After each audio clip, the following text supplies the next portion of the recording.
कार्यक्रम 2018 में शुरू की गई योजना एक समूह है, शिक्षा, आजीविका, स्वास्थ्य, रोजगार। जल्दी जल्दी से इसका आंसर आप लोगों के माध्यम से आना चाहिएगा। चलिए हम लोग बात करें, बच्चे आंसर देने लगे। सी इसका सही आंसर है, बहुत बढ़िया। सभी भैया ने आयुष्मान से ही आप समझ गए होंगे, इसका आंसर क्या है, स्वास्थ्य से। अब बात ये आती है कि जो प्रधानमंत्री जन आरोग्य योजना थी, जिसे हम कह सकते हैं कि भैया आयुष्मान भारत योजना। आयुष्मान भारत योजना भी हम इसे कहेंगे, इसे हम क्या कहेंगे, आयुष्मान भारत योजना। आप लोग देखिएगा आयुष्मान, अब यहां पर जब हम पढ़ रहे हैं तो आप कहेंगे आयुष्मान, थोड़ा सा पेन पतला कर लेते हैं, ठीक है। हमने पढ़ा आयुष्मान भारत योजना, भारत योजना। इसी योजना को और हम किस नाम से जान सकते हैं, इसी को हम और क्या कह सकते हैं, तो आप जानेंगे, क्योंकि कभी कभी ये लिखा जा सकता है या कभी लिखा हुआ आ सकता है कि प्रधानमंत्री जन आरोग्य योजना, प्रधानमंत्री जन आरोग्य योजना। लिखिएगा प्रधानमंत्री जन आरोग्य योजना, ठीक है जी, आरोग्य योजना। चलिए यहां पर हम लोग बात करेंगे योजना। चलिए जल्दी जल्दी से आप लोग मुझे बताइएगा योजना। अब ये कब स्टार्ट हुई थी तो वो हमें पता ही चल गया, 2018 में। अब इसमें क्या किया गया था, इसमें कहा गया था कि 5 लाख रुपए तक मुफ्त में इलाज किया जाएगा। इसका उद्देश्य क्या था, गरीबी और जरूरतमंद, जो गरीब है, जो जरूरतमंद है, उन लोगों को मुफ्त और गुणवत्तापूर्ण इलाज दिया जाए। इसका उद्देश्य क्या रखा गया था, फटाफट से आप मुझे बता दीजिएगा। कभी कभी उद्देश्य भी पूछ सकता है, तो आप कहेंगे भैया इसका उद्देश्य था कि जो गरीब लोग हैं, जो गरीब हैं, जो जरूरतमंद हैं, गरीब एवं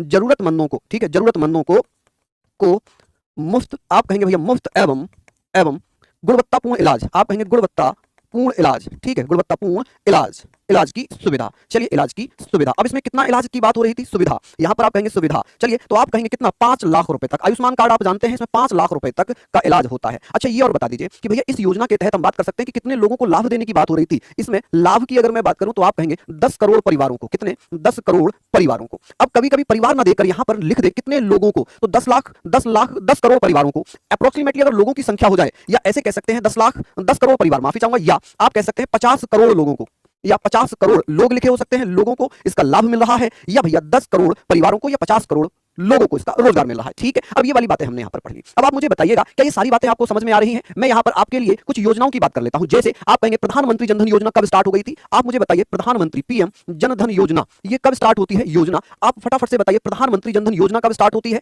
आप कहेंगे पीएम सूर्य घर योजना। अच्छा पीएम सूर्य घर योजना, इसे या और करके क्या लिख सकते हैं, इसको हम और क्या लिख सकते हैं, प्रधानमंत्री सौर ऊर्जा योजना। क्या होगी, सौर ऊर्जा योजना।